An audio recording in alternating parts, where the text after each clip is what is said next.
August 8, 1968, two events took place in Miami that marked a turning point in American politics. One was the Republican Party convention in Miami Beach. The delegates were overwhelmingly white, affluent, and suburban. Their party had failed to win the presidency in 7 of the last 9 general elections, yet they chose as their candidate a man whose name at the time was synonymous with lost elections, Richard Nixon. But I have news for you. This time there's a difference. This time we're going to win. Nixon was about to pull off the most stunning comeback in American politics. The other event took place 8 miles away in Miami's Liberty City neighborhood. A black protest turned into a battle with police.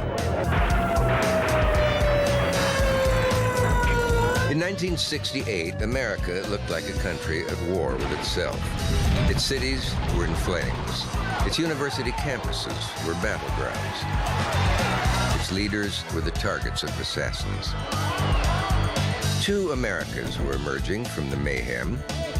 On the convention floor, Richard Nixon made it clear he was listening to the voice of only one of them.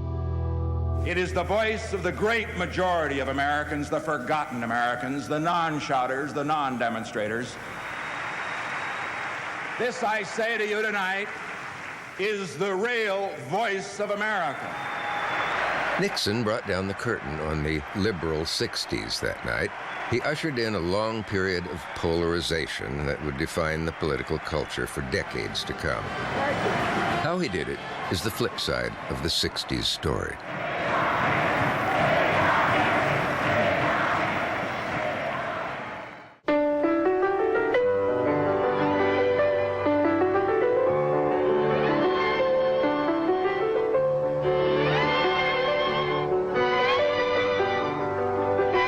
Looking back on it, Richard Nixon seems the man least likely to strike a chord with America in the radical 60s. He was the nation's most famous square, the very caricature of a 50s politician. He was a strange person to succeed in politics. He was a loner. He didn't particularly like people, but he was a very smart man and a very driven man. He projected the image of the ideal family guy, the average Joe who wanted the same things most people did. A home in the burbs, 2 kids, 2 cars, and all the latest household gadgets.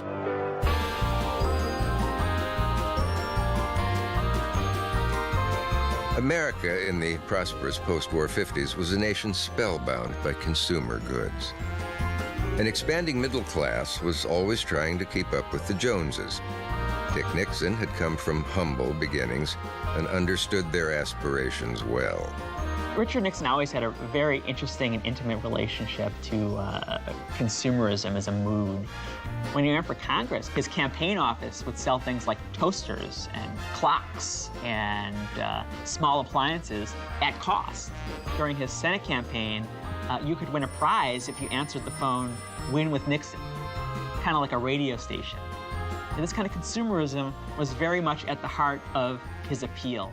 The idea was Richard Nixon was the guy to help you achieve the American dream, this suburban middle-class lifestyle.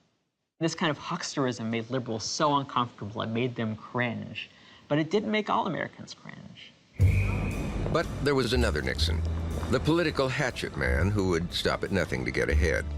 During the early years of the Cold War, he made his name as a communist witch hunter, exposing Reds in government. And he smeared political opponents by hinting they were communists too. It seems almost every election something dirty was going on.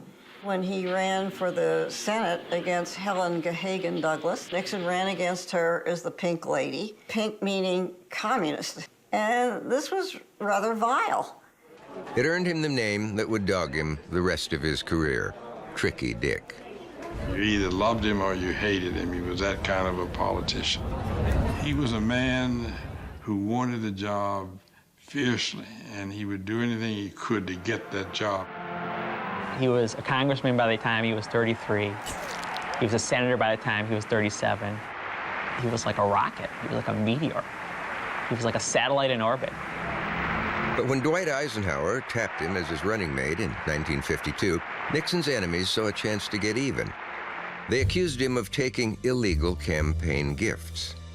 Ike was about to dump him, but Nixon, always resourceful, pulled a clever play from his book of political tricks. He used the new medium of television to take his case directly to the living rooms of Middle America. We did get something, a gift. You know what it was? It was a little Cocker Spaniel dog, black and white, spotted. And our little girl, Tricia, the 6-year-old, named it Checkers. And I just want to say this right now, that regardless of what they say about it, we're going to keep it. It was the kind of cynical ploy that Nixon would turn to time and time again in his career. And it worked. Ike was swamped with telegrams of support for Nixon. Nixon was suddenly the pinup boy for 50s America.